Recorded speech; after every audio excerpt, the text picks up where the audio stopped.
Are you struggling in your faith? Are you pretending you're happy but stuck in a spiritual rut? Are you tired of listening to famous pastors and preachers who make it sound so easy?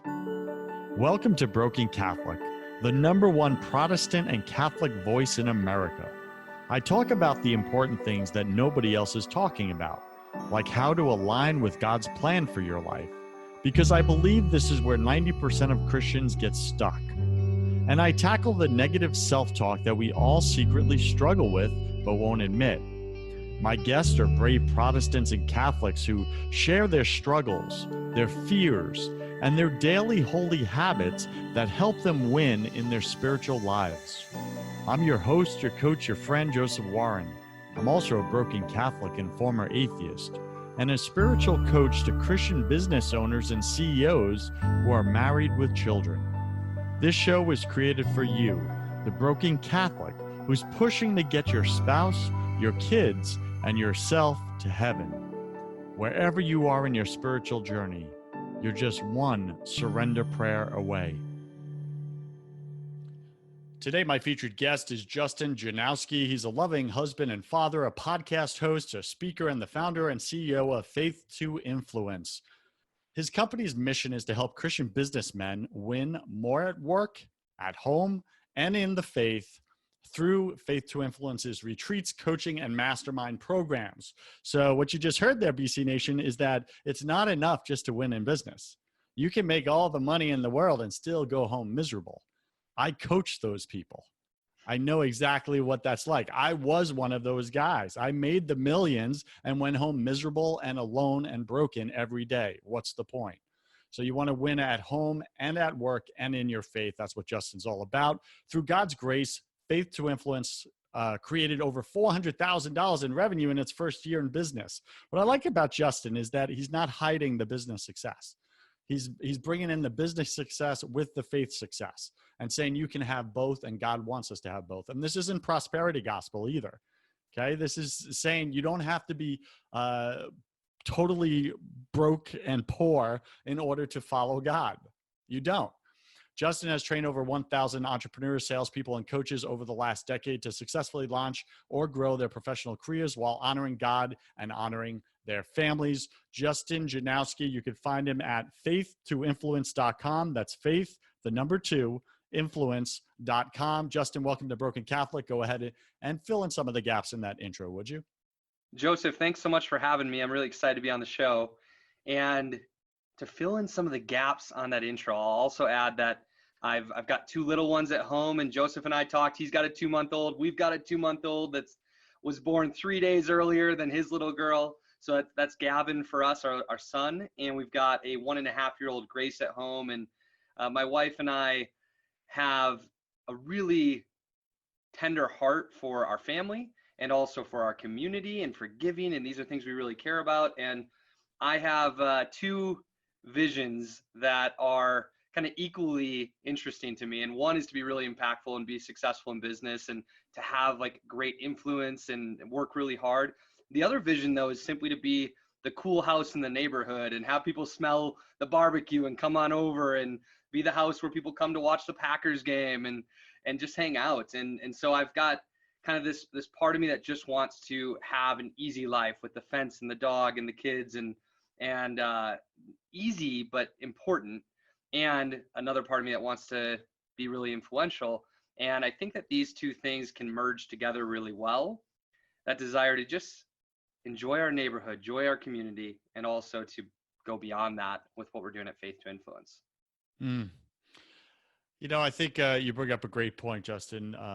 I know the way I was raised was more poverty, financial poverty, and just getting by, being the poorest home on the block.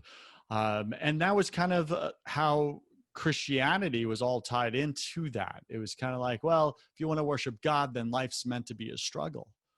You know, you got to struggle to worship God. And I think that's very fascinating. And I'm not sure that's the truth at all, right? I think there is struggle that comes with life, and it's all about bringing our struggles to the God that we worship when we're going through a struggle. But does that mean we have to be struggling our entire life? I don't think so. Now, I do know that God calls different people to different things. And so, like he threw Peter in jail, and that was his life, that was his calling, is to write these letters from jail and to stay faithful in this painful, difficult situation. He calls some of us to that. He calls some of us to a painful, difficult life. And in that, he can reveal himself through the way that we respond to the struggle, the way we respond to the challenge. He calls some of us to leave all of our finances behind and our professional careers behind and go be missionaries. And that's wonderful too. And he calls others of us to be successful in business and in our finances. And I think to influence through that. Ultimately, God's kingdom extends to every single social platform and every single social level and every single income level. And I think that he calls us to have leaders at every single spot along the way. All the different experiences that people go through, all the different situations that people deal with.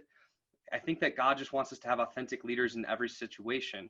And for me, I know that as you're kind of referencing, a lot of Christians have a money mindset challenge where they really want to worship God and they feel that money is the root of all evil, when really it's love of money that's the root of all evil.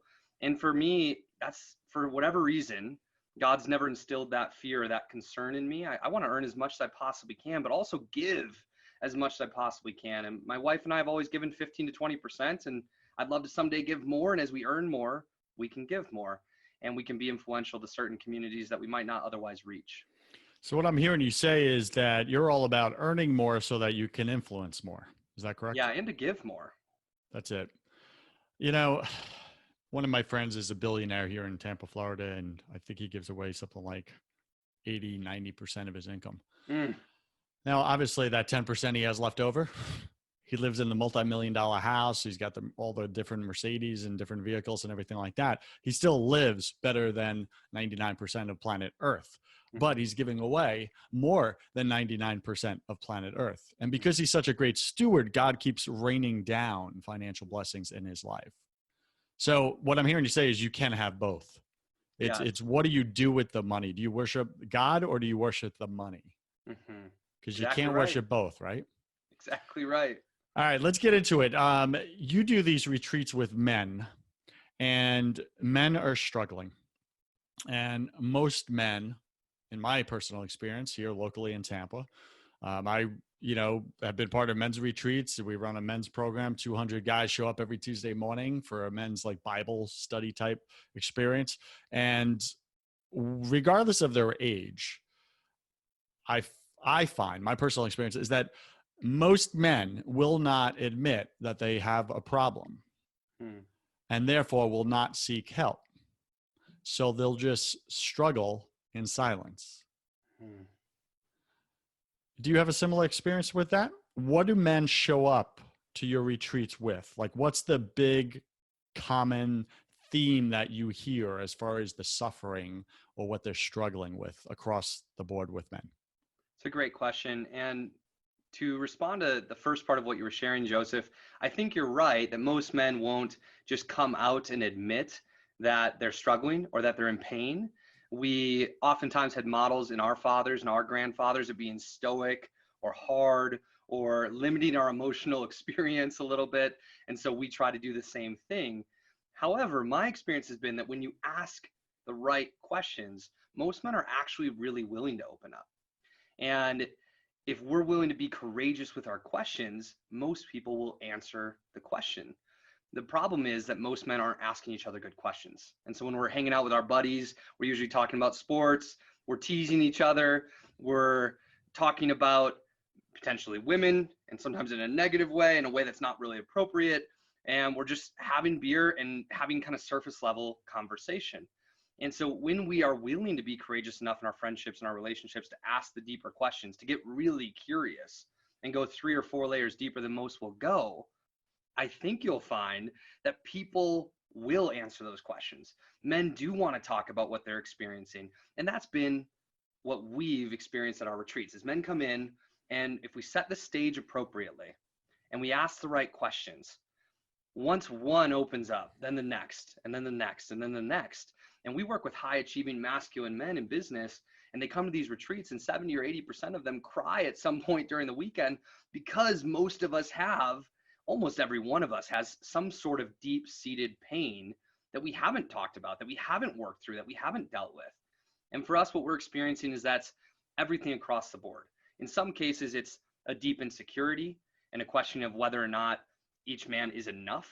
I think that many of us grow up trying to prove to our fathers we are enough. And if we're not affirmed in that, and we don't have deep relationship with God, we question ourselves a lot, and we feel that insecurity, that fear, and we worry about what other people are thinking about us, even though we never would want to pretend that is the case or admit that. I think that men also have deep relational pain. Many of us really struggle in our relationships with women, and culture sets us up in a way where it's really difficult for us to overcome the culture.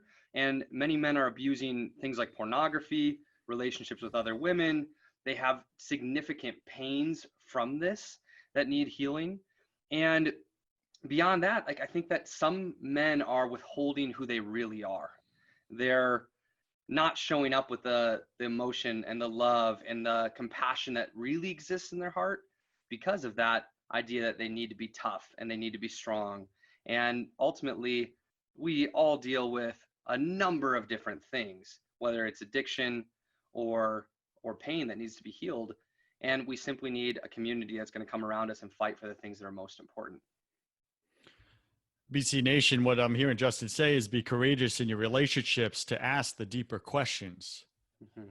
Your heart really wants to answer them. Mm-hmm. So does your friends. But nobody's asking those questions. So before we get into, because I really want to hear an example of a few of those questions, if you could kind of just present yourself to that, Justin, that you ask on these retreats, because I really want to get an idea of, well, what do those questions actually look like? It's one thing to say, hey, go do this, you need to do this, but well, what does that actually look like? Before we do that, what is the common theme or thread that is happening in men in their lives where they say, they come across your retreats and they say, I need to do this. I need to unplug for, I don't know, is this a multi-day retreat? Yes, 3 days. 3 days. Okay. So like a weekend experience? Yes. Okay. So that's a big commitment, especially if they have wives and kids, right? To get away.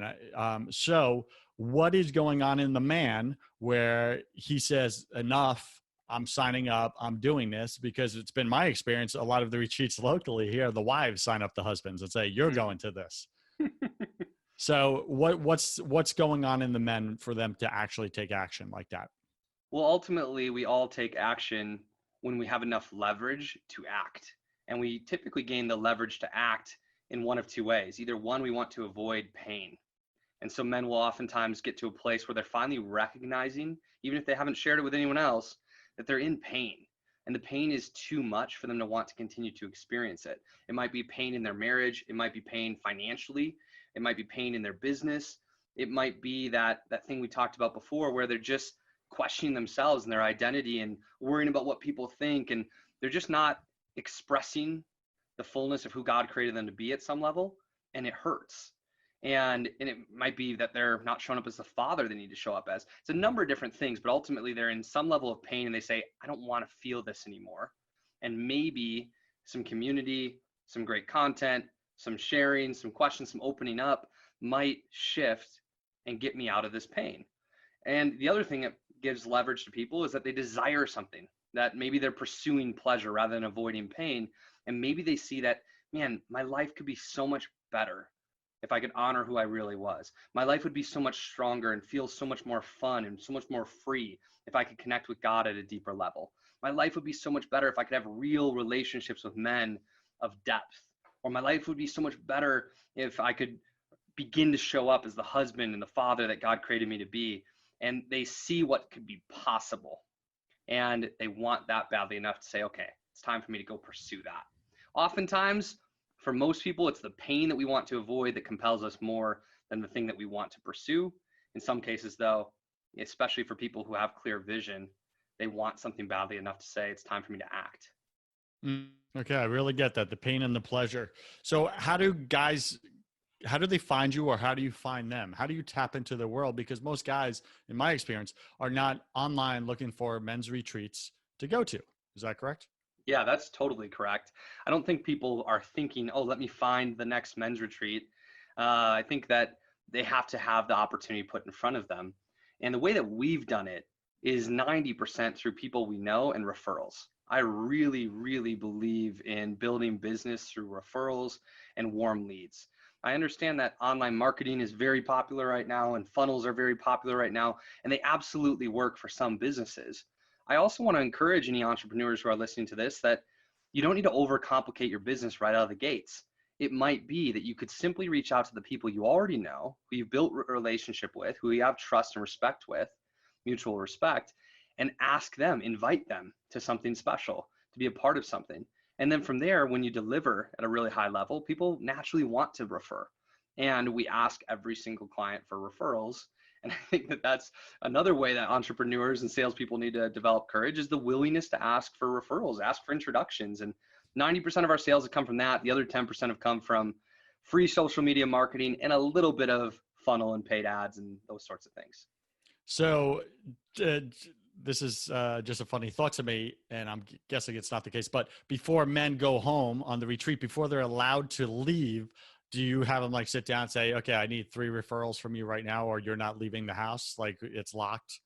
That sounds really interesting. I think that's bold and kind of awesome, but no, we don't do that. What we do, since we're teaching It sales would and work leadership, though. it would work. They would probably cough up the referrals. But because we work with entrepreneurs and salespeople who we really want to encourage to ask referrals themselves for their businesses, we teach them our referral process on the third day and add value first. And then as we're teaching and role playing it, we say, hey, why don't you write down the people that you want to introduce to us? And we collect those names and referrals, and then we like to be warmly introduced through a group text thread. And our clients are usually pretty willing, pretty good at supporting us with that. And if they're not, that's okay. We don't need any one prospect or any one sale. Ultimately, though, if we're doing really good work, the hearts of the men are really open and they want to share it. You know, Daniel Rivera, who is a client first and is now on our team, he was introducing every person he loved, every man he loved. His dad's been to a retreat, his son's been to a retreat, his 2 brothers have been to a retreat, his nephew's been to a retreat. He just believes in what we do and wants the people he loves to be a part of it. So something I saw on your website that you do completely different, I think it's fantastic, is not only do you merge in these retreats business and faith, but you actually teach business skills, right? You do sales training at a Christian men's retreat. Like Mhm. those two things normally don't go together. I think they should, and Yeah. you're doing it successfully. How did that come about, and how do you do it specifically? Yeah, that's interesting because we don't see that in the marketplace very often. And it sometimes actually makes like the online cold marketing difficult because we're not solving one single problem. We're solving multiple problems, which typically is not a great marketing idea. The more you can narrow your focus and your niche, the better. And we found that there are a lot of men in business and sales and entrepreneurship who are having a high level of success and aren't quite fulfilled, aren't sure what to do with it. Maybe they're making a lot of money, they're having a lot of success in business, but if they're falling short at home, it's not even worth it. If they're falling short in their relationship with God, of course, it's not even worth it. And so the way this came about is I've been in sales for my whole professional career, about 15 years. And at my former company, I was working with a company called Epic Impact. They're called Abundant now. And we did sales and leadership training for entrepreneurs and salespeople. And I loved the work, and I was the lead sales guy for the company. There were a few times, though, that I recognized that I wanted to bring the Spirit of God into the conversation. There were a few times I recognized that I wanted to speak into people's marriages and the things that really mattered at the highest level. I think there's nothing more important than faith and family. And so I felt like I really, really wanted to speak into men in that area. And I know that God gifted me a sales and leadership skill sets, and I'm pretty good at training people at that. And so it felt like I wanted to bring together the things that I love to do, that I'm good at doing, that I really felt like the audience of people I wanted to work with needed. And that's like taking a look at the whole picture and making sure that we're healing and showing up in the right way in all the different areas. If we're showing up as a salesperson and being sleazy or looking out for our commissions rather than taking care of the people we're working with, and then we're going to church on Sunday and acting like everything's all right, something's not all right. And if we're acting like we're a great leader in business, but we can't lead in our own homes, something's not right. And I just feel like men, especially in business, really need to get all three areas right to feel the most fulfilled, to have the greatest impact, and to become more of who God created them to be. Mm, so powerful. So right out the gate, year one with Faith to Influence, you did over $400,000 in revenue. Now, you didn't have referrals at that point. You had a new product, a new weekend retreat experience, I'm guessing. How did you get those first guys to jump in and take that risk with you? Because I'm guessing you didn't give it away for free. You had to cover your cost, right? That's how you made 400 grand. I'm guessing it's multiple $1,000 investment. You don't have to give the actual number, but like, that's something for guys to take a risk on and give 3 days of their life to the unknown. How did you do that? Yeah, so I started with what I call a person's natural market. And I started with my natural market. Who are the people I already know? Who are the relationships I already have? And so what I did was I made a spreadsheet right when I was starting my business. I pulled up a spreadsheet, I grabbed my phone, I went through every single name in my phone, and if they seemed like they could either be a prospect or a referral partner for this business, I wrote them down. And then I went through every one of my social medias and did the exact same thing. This took hours, but ultimately at the end of it, I had 150 people who I thought could be realistic prospects to come to a retreat. They're Christian men in business.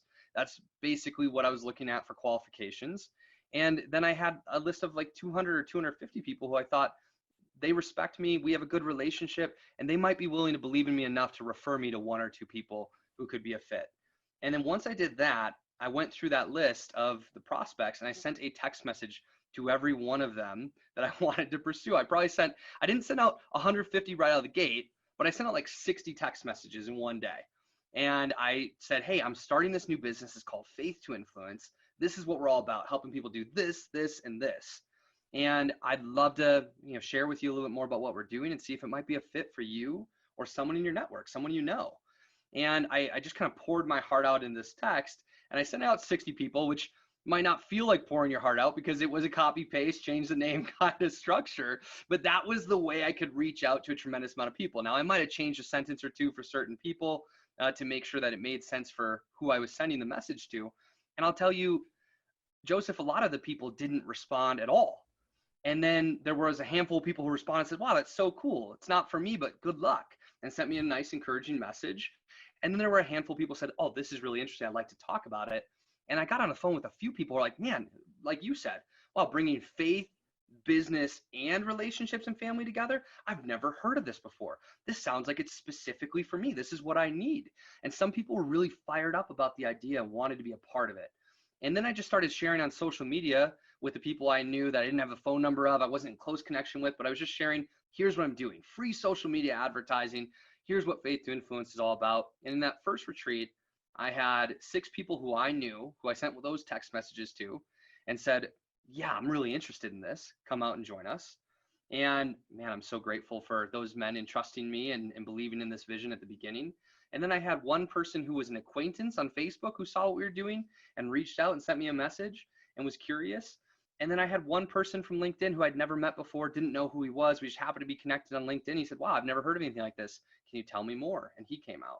So that was the first 8. And then in the next retreat, we had, all referrals. We had 5 men there, and all 5 were referrals. And, we grew from there. And after just a couple of retreats, we'd already booked well over $100,000 in revenue through our, monthly programs and things like that. It happened really fast. And I think sometimes coaches who want to scale a business like this or run events or a mastermind program, they make it so big.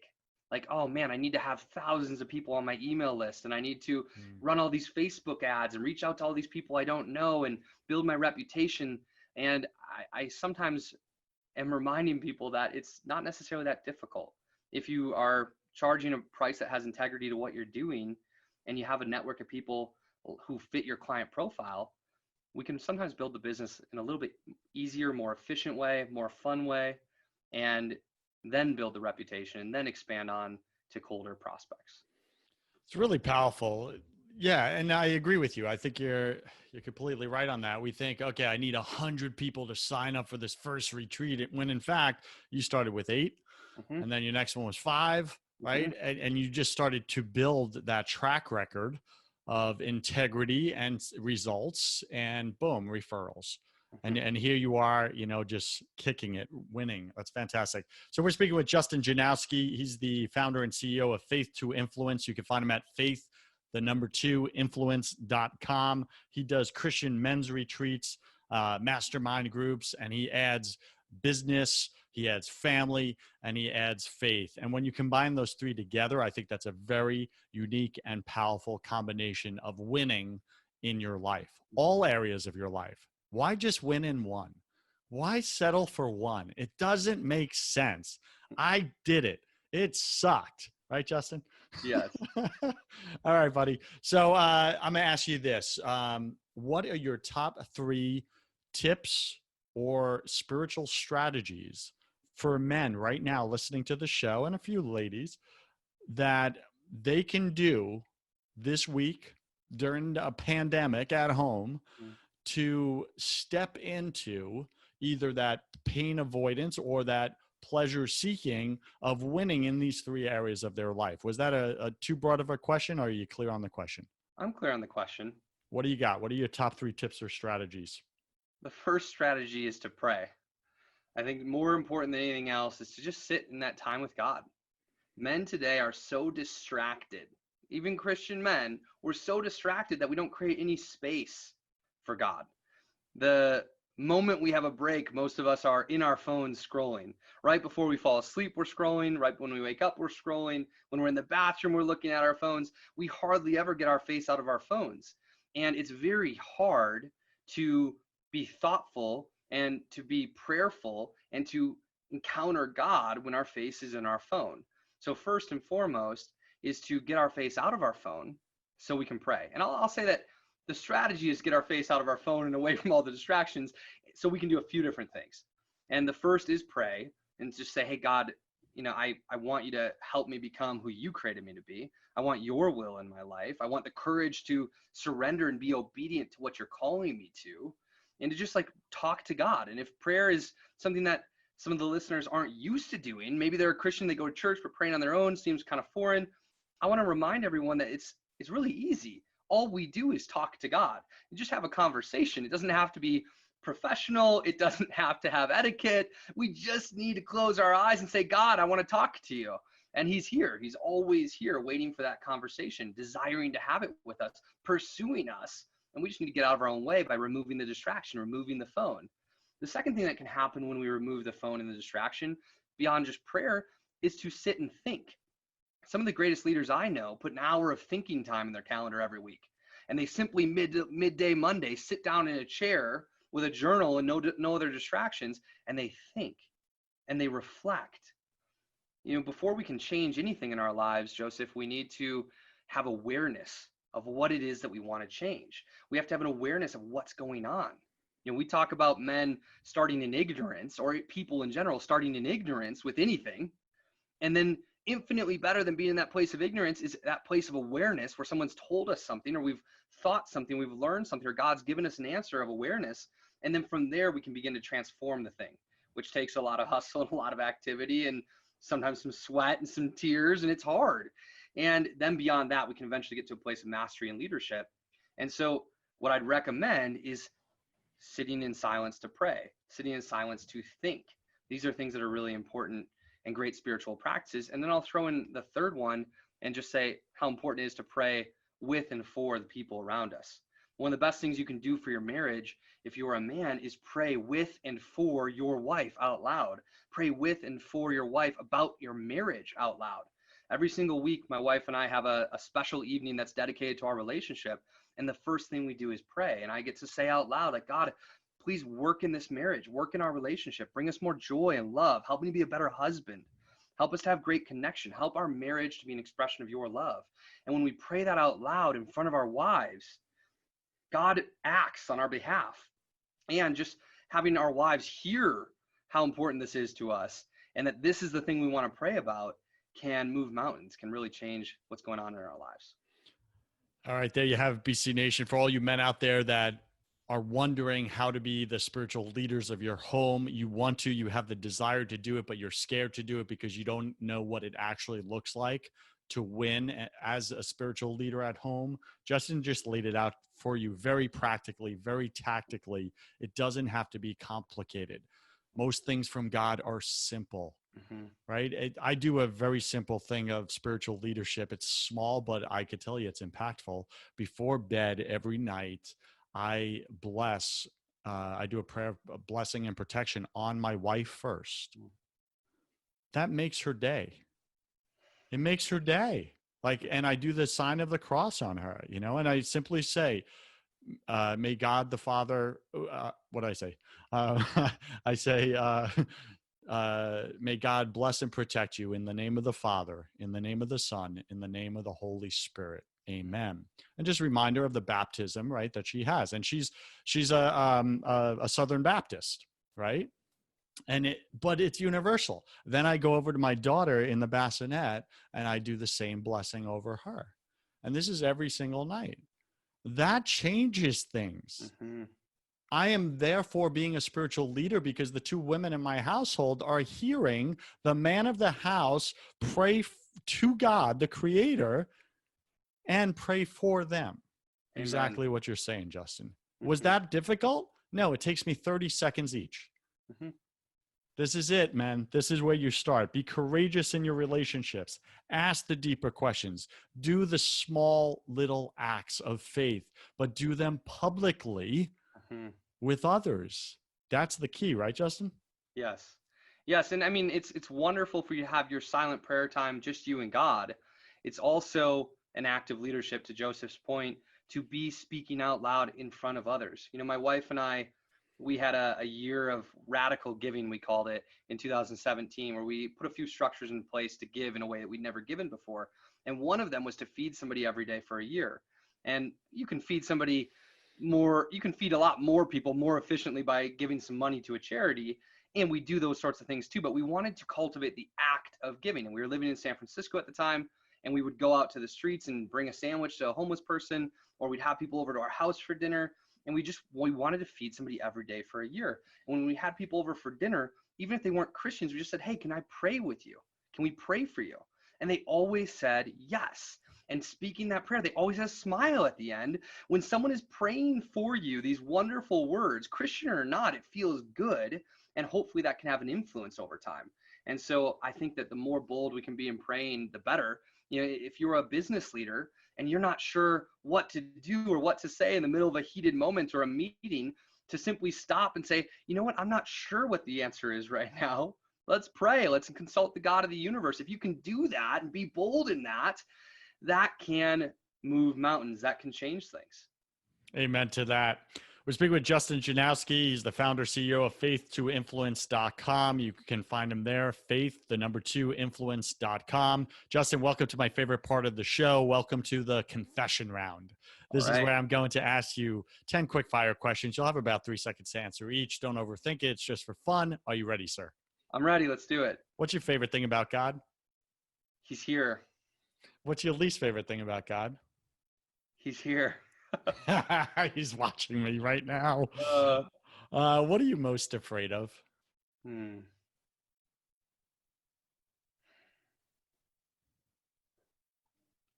I'm afraid of fear and anxiety. I have a hard time receiving my wife and her fear and anxiety when she has it, and other people.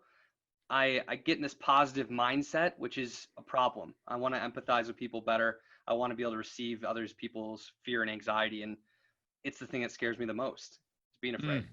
Man, that's powerful. I just put together a digital book for Christian entrepreneurs, business owners who struggle with everyday anxiety, because it's a big problem, especially right now during the pandemic. It's amplified. So I put this out there. People are buying it online off my website. If that's of interest to you, BC Nation, go to josephwarren.net. If you suffer from everyday anxiety and you want a biblical approach to eradicate it, obliterate it from your life so you can get back to living the life God has for you. All right, Justin, you said earlier that you believe everybody's struggling with something at any given moment of their life. Yeah. What are you struggling with right now? There's two things that come to mind. I referenced the one a moment ago is that, one of the things I teach, and it's a great thing about teaching about marriage and relationships, is that I get to learn over and over, and I get to flash a light on myself again and again and again. One of the things that I don't always do as well as I want to is receive my wife when she has a fear, when she has an anxiety, when she has an emotion that feels big to me. And John Eldridge talks about how men will point the finger at their wives and act like they're too much or they're not enough all of the time. And it's really because of our brokenness. It's our own fear and unwillingness to dive deep into the heart of our women because we're afraid that we're not strong enough to receive whatever they have for us in there. And I'm guilty of that all the time. I'm a coward sometimes when it comes to negative emotions. I don't want to be around them. And I do actually want to be able to be around them. I do want to be able to receive my wife and all of her emotions and everything that she's experiencing. And she's a wonderful woman. It's not like she's in this state all the time, but when she does get there, I want to be able to listen without trying to solve the problem or make the thing I'm listening to a problem at all. No woman wants to be solved. They simply want to be received. It's the same thing for men. And sometimes I'm really great at receiving. Sometimes I'm not. And I feel ashamed when I try to tell my wife analytically why the fear or anxiety isn't valid or doesn't make sense. And I'm hurting how she feels. I'm invalidating her to my point, and it's not good for our relationship. And so I really, really want to get stronger in that and have more patience and more love and more willingness to receive. And then the second thing I'm really struggling with right now is, and specifically over the last 2 weeks, I really worked hard the last 2 weeks, and we held 2 virtual retreats in back-to-back weeks. I normally don't do that week to week and shouldn't do that week to week is my recognition. I feel like I've been working a little bit too hard. I've been spreading myself a little bit too thin, and I'm feeling kind of burnt out. And I know a lot of entrepreneurs face this. And so I'm having a big meeting with our team on Friday to say, how can we restructure things a little bit? How can I make sure that I'm refilling my cup and taking the time I need to be the leader that God's calling me to be and to have that extra time with God and that extra time with my family that's so important. Powerful. Thanks for sharing that. And I know we're in our confession round, but I just want to go there and add to one thing you said, because I think we're all struggling with this. As men, you said very well that women do not want to be fixed. Mm-hmm. They want to be received. And I want to add to that, they want to be received and referred. And what I mean by that is they want to be received and listened to in whatever they're feeling. Don't fix it, but then refer them. Say, listen, I don't have the answers. I don't know what to do to help you with that, but I know who does. Let's go to him. Right. And then bring them, refer them. And I think sometimes we forget that as men, that we put all the weight of responsibility on us, that we have to fix whatever the love of our life is going through when it doesn't belong to us. We're actually being little control freaks. Yeah. And instead we just need to surrender it to God and bring our woman to him. Amen. Amen. We've got the God of the whole universe ready to help us solve the problem. And us men with all of our ego think, oh, I've got this. Yeah, right. I got this. God, just hang out there, man. Yeah, right. It's hilarious. All right. So, Justin, what did you spend way too much time doing in your 20s? Worrying about what other people thought. Yeah, for sure. Some of us do it in our 30s, 40s, and 50s, don't we? Mm-hmm. What secret fear do you have about people?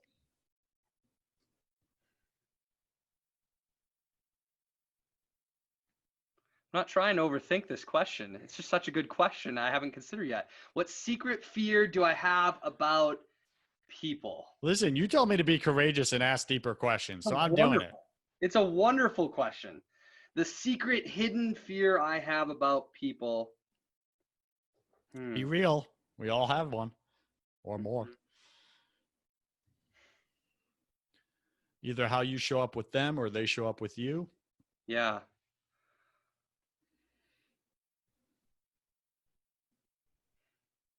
Wow. You really got me. We can come back to that. I'll let you out on this question if you give us an example of deeper questions that you ask men on the retreat. Give us one or two. Yes. So a question we ask on the first day, right in the middle of the day, after we taught on some of these concepts, we say, what are some of your God-given gifts? And then the second question, this is the deeper one, is in what ways have you been dishonoring those gifts by allowing your fear, your ego, your blind spots, or your masks to get in the way?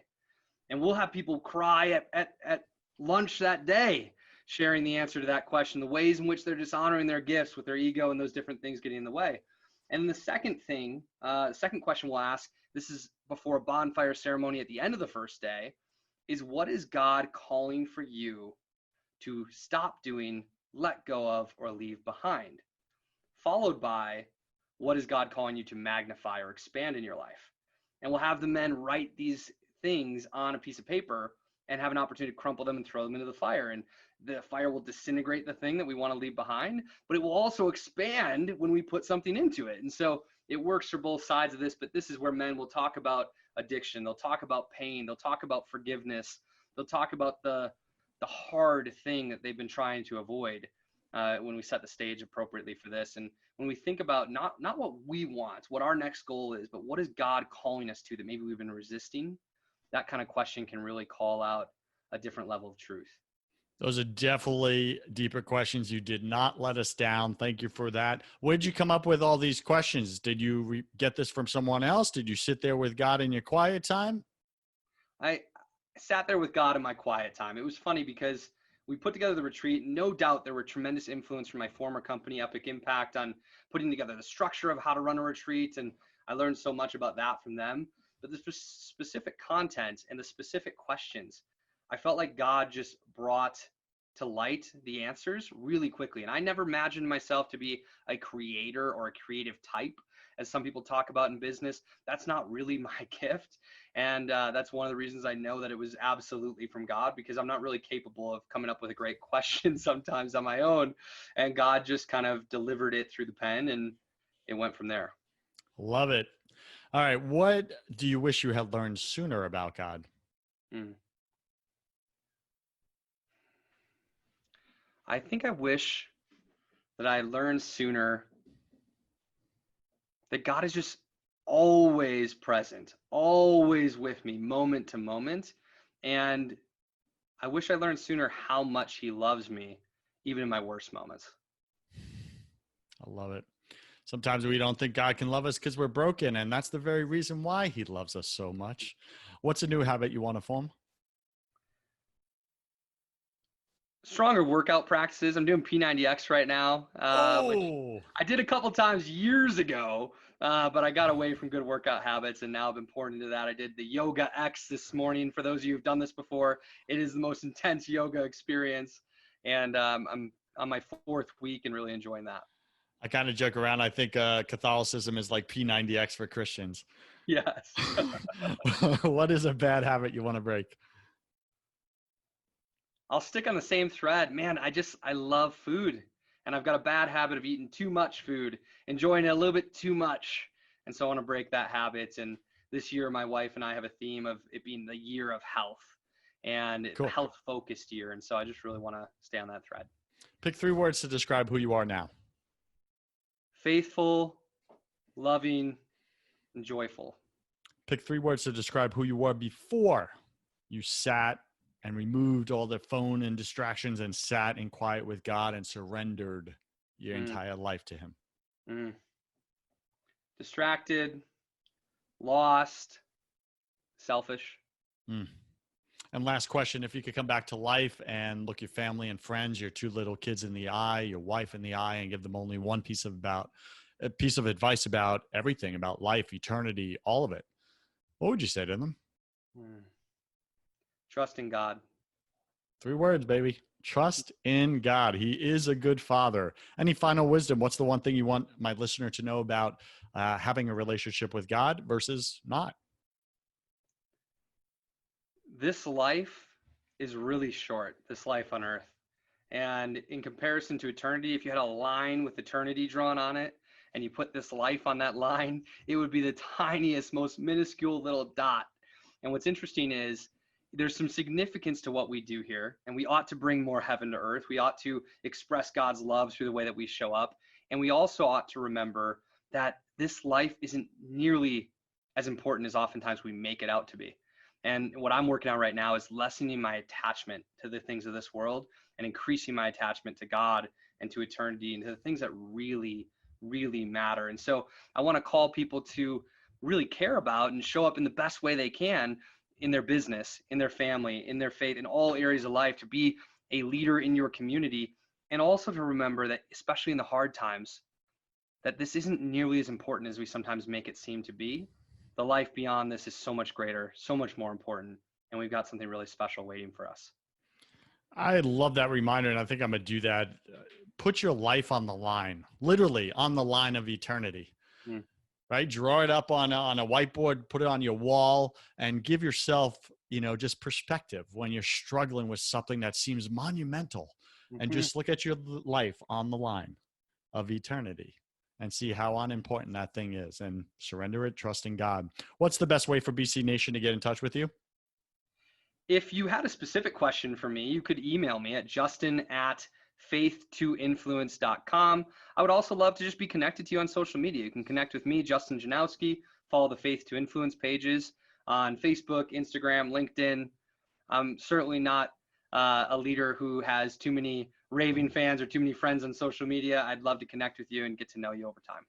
It's fantastic. And you have a few retreats for men coming up. When's your next one? Our next one is coming up in July. We've got July. Is this going to be a face-to-face or? July, we're planning face-to-face right now. We're going to be bold in our faith and plan for that. God if it willing. cannot happen face-to-face, it definitely will happen face-to-face. If it cannot happen face-to-face, we will pivot and we'll run it virtually and give you a free ticket to come face-to-face again in the future, which is what we did in our May retreats, and people had an incredible experience. Now, what's the investment on this? Is it a few $100, a few $1,000? What should I prepare for before I even go to my site? It's $1,000. It's $1,500 for most of our retreats. Occasionally, we'll have a special kind of retreat that is planned to be virtual and is a lower price point. And some of our retreats will cost a little bit more, but $1,500 is the common retreat price. That's not bad at all for a 3-day event. Room and board, food, I'm guessing. Yes. Like the package. That's pretty good. Yeah. All right, fantastic. Justin, thank you for being on Broken Catholic. I wish you God's love, peace, and joy in your life, my friend. Thank you, Joseph. Cheers. BC Nation, you cannot show up authentically in your life without building faith in your business.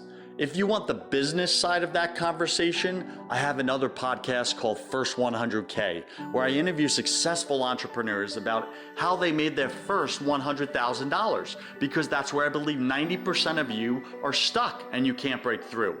Go to first100k.com to find out how. I'm Joseph Warren. You were made for greatness, so stop being a wuss and start being a winner. Have a blessed day, and I'll see you right back here next week.